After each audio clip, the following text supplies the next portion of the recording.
Kardom kado kage phanta non nili na tum phan labang so vidu pen apa chini ji ke non head jong Assam Chief Minister Dr. Himanta Biswa Sharma pen rara phan mesen alam the ke than nasi na tum seme labang so video kitching peng jut lang ignon alang li ku pipis kanang jim banang tum seme chini po to ante abidul pang cheng pana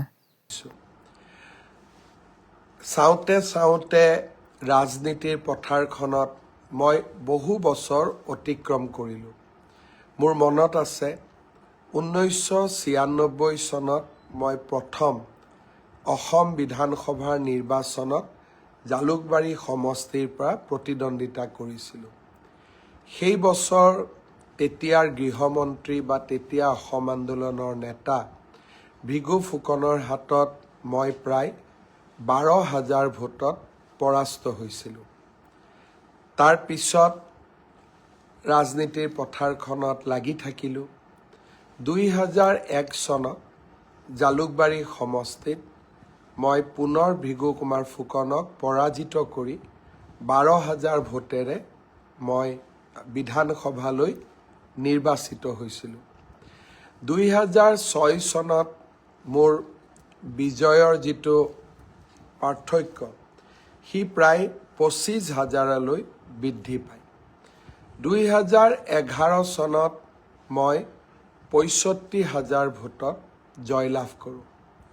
2016 চনত মই ভাৰতীয় জনতা পাৰ্টিৰ হৈ প্ৰতিদ্বন্দ্বিতা কৰোঁ আৰু সেই নিৰ্বাচনত মই প্ৰায় 85,000তকৈও অধিক ভোটৰ ব্যৱধানত জয়লাভ কৰোঁ। 2021 চনত মই জীৱনৰ 6ম নিৰ্বাচনত প্ৰতিদ্বন্দ্বিতা কৰোঁ আৰু এইবাৰ 1 লাখতকৈও বেছি ভোটৰ ব্যৱধানত মই বিজয়ী হওঁ।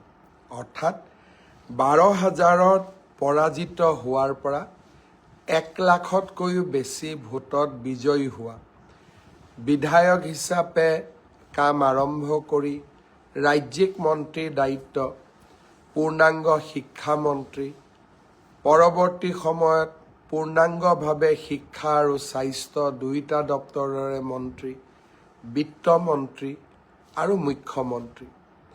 এই দীঘলীয়া সময়ত অজস্ৰজনে মোক সমৰ্থন কৰিছে, সহযোগিতা কৰিছে, আশীৰ্বাদ কৰিছে। মোক বহু সময়ত সহযোগিতা কৰা, সমৰ্থন কৰা বহুতকে হয়তো মই চিনিও নাপাওঁ, কিন্তু উদাৰভাৱে ৰাজনীতিৰ পথাৰখনত কেইবাটাও পৰীক্ষা পাৰ কৰি আজিৰ পৰিৱেশলৈ অনাৰ আঁৰত কেইবা হাজাৰ, কেইবা লাখ লোকৰ মৰম আৰু অভূতপূৰ্ব চেনেহ লুকাই আছে। যেতিয়া বিভিন্ন সভাই সমিতিত যাওঁ, সৰু সৰু ল'ৰা ছোৱালীৰ পৰা আৰম্ভ কৰি সকলোৱে মামা বুলি মাতিবলৈ আৰম্ভ কৰে, কোনোবাই দাদা বুলি মাতিবলৈ আৰম্ভ কৰে আৰু বহুজনৰ লগত কথা পাতিলে এনেকুৱা লাগে যেন এই গোটেইবোৰ কোনোবা জনমত মোৰ নিশ্চয় একেটা পৰিয়ালৰে সদস্য আছিল। আৰু তেনেকৈ সকলোকে লগত লৈ সকলোৰে বাবে কিবা এটা কৰাৰ ইচ্ছা সন্মুখত ৰাখি আজি মই 1969 চনৰ পৰা আহি 2026 চনত ভৰি তুলিছোঁ। এটা দীঘলীয়া যাত্ৰা, কেতিয়াবা কষ্টও পাইছোঁ, কেতিয়াবা ফূৰ্তিও পাইছোঁ, কেতিয়াবা আনন্দও পাইছোঁ, কেতিয়াবা দুখো পাইছোঁ। কিন্তু দুখ আৰু কষ্টই মোক সদায় ভৱিষ্যতৰ বাবে আৰু অধিক পৰিকল্পনা কৰি আগবাঢ়ি যাবলৈ সাহস দিছিলে। আৰু যেতিয়া ক'ৰবাত সফলতা পাওঁ, আনন্দ দেখা পাওঁ, অহংকাৰৰ পৰিৱৰ্তে তাক সেৱা হিচাপে আগবঢ়াই দিবলৈ মই সদায়ে প্ৰচেষ্টা কৰোঁ। শ্ৰদ্ধাৰ ৰাইজ, এই বছৰটো আমাৰ কাৰণে অত্যন্ত গুৰুত্বপূৰ্ণ। 2026 চনৰ মাৰ্চ মাহৰ শেষৰ ফালে বা এপ্ৰিল মাহৰ শেষৰ ফালে অসম বিধানসভাৰ নিৰ্বাচন অনুষ্ঠিত হ'ব। মোৰ জীৱনৰ সপ্তমটো নিৰ্বাচন, 7th ইলেকশ্যন, সপ্তমটো নিৰ্বাচনত মই প্ৰতিদ্বন্দ্বিতা কৰিম। আৰু আগতে মই মাত্ৰ প্ৰতিদ্বন্দ্বিতা কৰোঁ বা প্ৰচাৰ কৰোঁ। এইবাৰ সন্মুখৰ পৰা নিৰ্বাচনত প্ৰতিদ্বন্দ্বিতাও কৰিব লাগিব আৰু ভাৰতীয় জনতা পাৰ্টীৰ বিজয়ৰ বাবে যিমানখিনি কৰিব পাৰোঁ তাক কৰিবও লাগিব। নেদেখাজনৰ আশীৰ্বাদ নহ'লে মানুহে জীৱনত কেতিয়াও আগবাঢ়িব নোৱাৰে। পিতৃ মাতৃৰ আশীৰ্বাদ নহ'লে কেতিয়াও মানুহ আগবাঢ়িব নোৱাৰে। ৰাতিপুৱা কামাখ্যা মাৰ মন্দিৰলৈ গৈছিলোঁ। শুই উঠি মোৰ স্বৰ্গীয় পিতৃদেৱতাক প্ৰাৰ্থনা কৰিছিলোঁ, মা জীয়াই আছে। আৰু এইসকলৰ আশীৰ্বাদত নিশ্চয় নিৰ্বাচনৰ যুঁজত আকৌ এবাৰ প্ৰতিদ্বন্দ্বিতা কৰিম। কিন্তু মোৰ ঘৰত থকা মা দেউতাৰ উপৰিও অসমৰ চাৰিওফালে লাখ লাখ মা দেউতা সিঁচৰিত হৈ আছে। মই অসমৰ প্ৰতিটো চুকে কোণে থকা মোৰ পিতৃ মাতৃসকলৰ পৰাও মই আজিৰ এই দিনটোত আশীৰ্বাদ বিচাৰিছোঁ। শ্ৰদ্ধাৰ ৰাইজ, আই মাতৃসকল, পুৰুষসকল, যুৱক যুৱতীসকল, ভাইটি ভণ্টিসকল, মৰমৰ ভাগিনসকল, সকলোৰে শুভকামনা আৰু শুভেচ্ছা বিচাৰিছোঁ। এই বছৰটোত ডাঙৰ নিৰ্বাচন আহিব। অসমৰ 5 বছৰৰ কাৰণে অসমৰ ভৱিষ্যত আমি নিৰ্মাণ কৰাৰ বাবে ভোট দিম। যোৱা 5টা বছৰত অসমলৈ বহুতো পৰিৱৰ্তন আহিল। অহাকালি ৰাতিপুৱা মই সোণাপুৰলৈ যাম। অসমৰ বিদ্যালয়সমূহত 7 কোটি টকা, 8 কোটি টকাকৈ দি নতুন ভৱন নিৰ্মাণ। ভৱনবোৰ দেখিলে, সম্পূৰ্ণ হোৱা ভৱনবোৰ দেখিলে আনন্দ লাগে। আমি পঢ়ি অহা স্কুলৰ বিল্ডিং আৰু আজি চৰকাৰী স্কুলৰ বিল্ডিং। আগতে দেখা অংগনবাদী কেন্দ্ৰবিলাকৰ জাগাত নতুন নতুন অংগনবাদী কেন্দ্ৰবিলাক আহিল। শিশুসকলে উমলি থাকিলে মনত আনন্দ আহে। অসমৰ চাৰিওফালে নতুন নতুন প্ৰকল্পবোৰ আহিল। জাগিৰোডৰ ছেমি কণ্ডাক্টৰৰ পৰা নুমলীগড় শোধানাগৰ, বাঁহৰ পৰা তেল উৎপাদন, নাহৰকটীয়াত এমনিয়া ইউৰিয়া উৎপাদন। অসম মেনুফেকচাৰিঙতো আজি আগুৱাই গ'ল। এসময়ত চৰকাৰে 1 কুইণ্টল ধান নিকিনিছিল। যোৱা বছৰ আমি প্ৰায় 10 লাখ ধান কৃষকৰ পৰা কিনিব পাৰিছিলোঁ। অসমৰ জিলাই জিলাই প্ৰতিষ্ঠা হোৱা চিকিৎসা মহাবিদ্যালয়বোৰ, বিশ্ববিদ্যালয়বোৰ, ব্ৰহ্মপুত্ৰ আৰু বৰাকৰ দুয়োপাৰে নিৰ্মাণ হোৱা নতুন নতুন দলংবোৰ, নগৰ চহৰসমূহৰ উৰণীয়া সেতুসমূহ আৰু আমাৰ সমগ্ৰ অসমতে আৰম্ভ হোৱা বিকাশৰ কৰ্মযজ্ঞ, জিলা উপায়ুক্তৰ নতুন কাৰ্যালয়, শিলচৰত মিনি ছেক্ৰেটেৰিয়েট, ডিব্ৰুগড়ত দ্বিতীয় ৰাজধানী। অসমখন যেন থমকি ৰোৱাই নাই। অসমখনে যেন এতিয়া অশ্বমেধৰ ঘোঁৰা যিমান স্পীডত দৌৰে তেনেকৈ দৌৰিব আৰম্ভ কৰিলে। অৰুণোদয়, লাখপতি বাইদেউ, নিযুত মইনা আদিয়ে আমাৰ জীৱনলৈ পৰিৱৰ্তন আনিলে। আয়ুষ্মান ভাৰত দুখীয়াৰ ওচৰত সাৰথি হিচাপে থিয় হ'ল। বিনামূলীয়া চাউল, 100 টকাত দালি, নিমখ, চেনি। ক'ৰবাত যেন দুখীয়াজনে আশ্ৰয় বিচাৰি পালে আৰু নিবনুৱা যুৱক যুৱতীসকলে জীৱনৰ হেৰুৱা ছন্দ উভতাই পালে। এতিয়া আৰু কোটি টকা লাখ টকাৰ ঘোষ দি চৰকাৰী চাকৰি ল'ব নালাগে। 1.5 লাখ 1,60,000 যুৱকে চৰকাৰী চাকৰি পালে।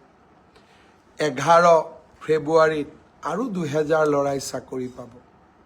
ফেব্ৰুৱাৰী মাহত আৰু 5,000 ল'ৰাই চাকৰি পাব। আমি কেতিয়াও এনে দিন আমাৰ জীৱনকালত যেন আহিব আমি তাক ভবাও নাছিলোঁ। কলেজত পঢ়ি থকা দিনত আমি অভ্যস্ত হৈ পৰিছিলোঁ। বোমৰ শব্দ, কাৰফিউ, পিকেটিং, ধৰ্ণা, ধৰ্মঘট, গুলী, এয়া যেন আমাৰ এক জীৱন আছিল।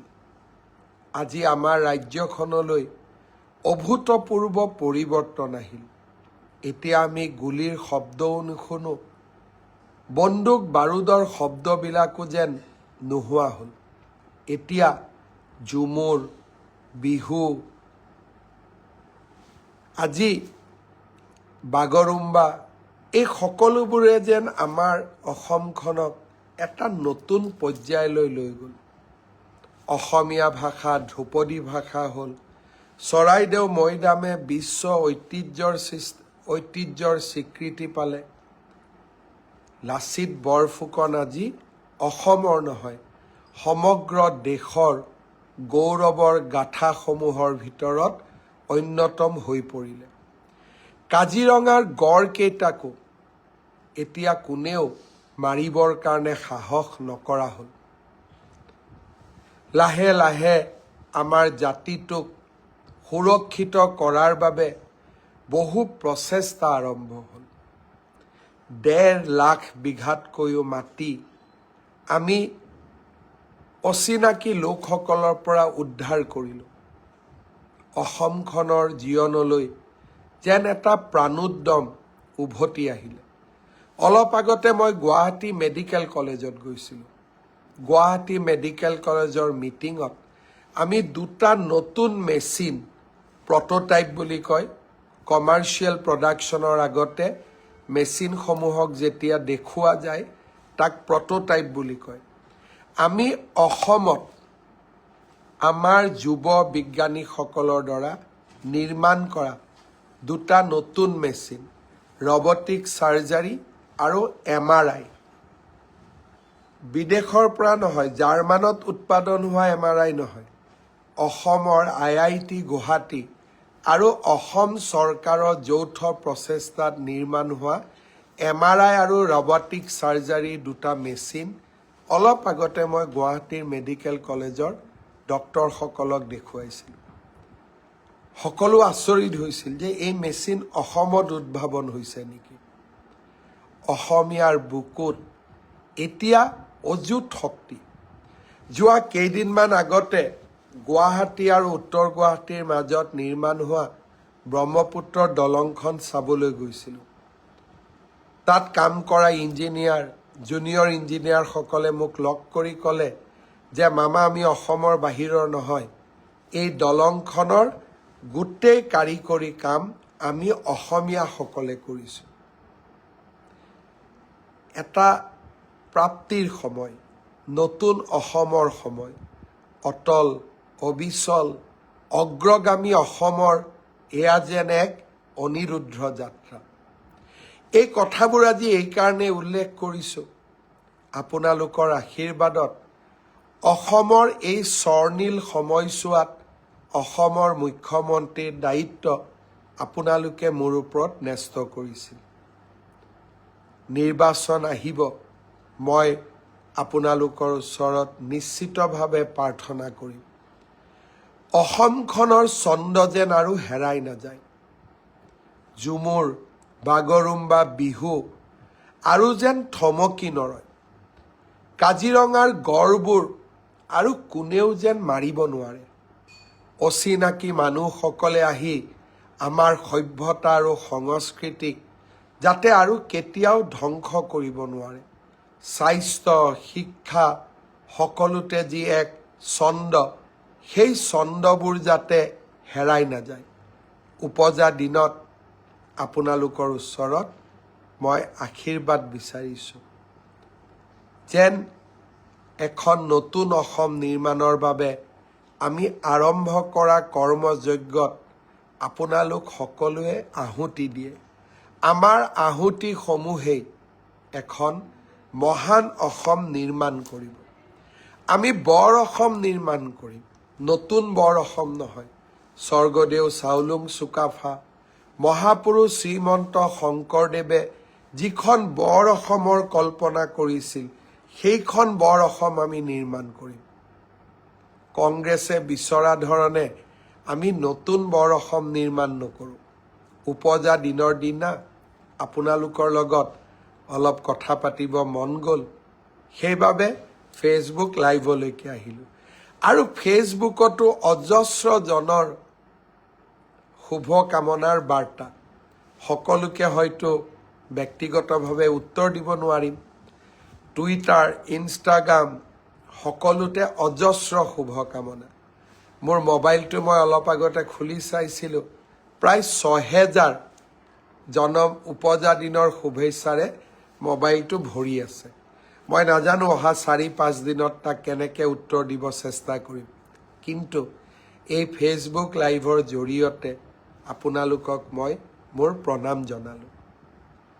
যিসকলে আজি উপজা দিনত বিভিন্ন অনুষ্ঠান, বিভিন্ন ধৰণে এই মোৰ উপজা দিনটো পালন কৰি মোক আশীৰ্বাদ দিবৰ বাবে চেষ্টা কৰিলে, তেওঁলোকলৈ মই শুভেচ্ছা জনাইছোঁ।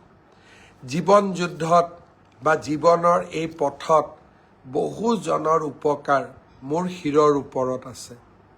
আজিৰ এই দিনটোত মই সকলোকে আকৌ এবাৰ ধন্যবাদ জনাইছোঁ। অসমৰ চুকে কোণে থকা মোৰ বন্ধু বান্ধৱ, পিতৃ মাতৃ সকলোৰে পৰা মই আশীৰ্বাদ বিচাৰিছোঁ। আপোনালোকে উপজা দিনত মোৰ কাৰণে আগবঢ়োৱা মৰম, শুভকামনা এই অনুষ্ঠানটোৰ জৰিয়তে উভতাই দিবৰ বাবে নহয়, ক'বৰ বাবে চেষ্টা কৰিছোঁ যে আপোনালোকৰ শুভকামনাসমূহ মই ঘূৰাই দিবই নোৱাৰোঁ। আপোনালোকৰ ঋণত মই ঋণগ্ৰস্ত। মাত্ৰ সংকল্প ল'ম, আকৌ এবাৰ দৃঢ়তাৰে সংকল্প ল'ম। আপোনালোকৰ আশীৰ্বাদসমূহ অসমৰ বিকাশৰ কৰ্মযজ্ঞৰ মাজেৰে উভতাই দিবৰ বাবে মই চেষ্টা কৰিম। অসমখনক ভাৰতৰ শক্তিশালী ৰাজ্য হিচাপে প্ৰতিষ্ঠা কৰাৰ সংগ্ৰামখনত আমি থমকি নৰওঁ। অসমৰ পৰিচয়, অসমৰ সংস্কৃতি, অসমৰ সভ্যতা ৰক্ষা কৰাৰ এই যুঁজখনত আমি ভাগৰি নপৰোঁ। অক্লান্ত সৈনিক হিচাপে আমি যুঁজ কৰি যাম। জাতি উপজাতিৰ মাজত সমন্বয়ৰ সাঁকো আমি নিৰ্মাণ কৰিম। আমাৰ এই অসমখনক আমি আকৌ এবাৰ সুন্দৰ, সুঠাম, শুৱনি কৰি নিৰ্মাণ কৰিম। মোৰ অসমে বিশ্ব জয় কৰিব, অসমীয়াই বিশ্ব জয় কৰিব।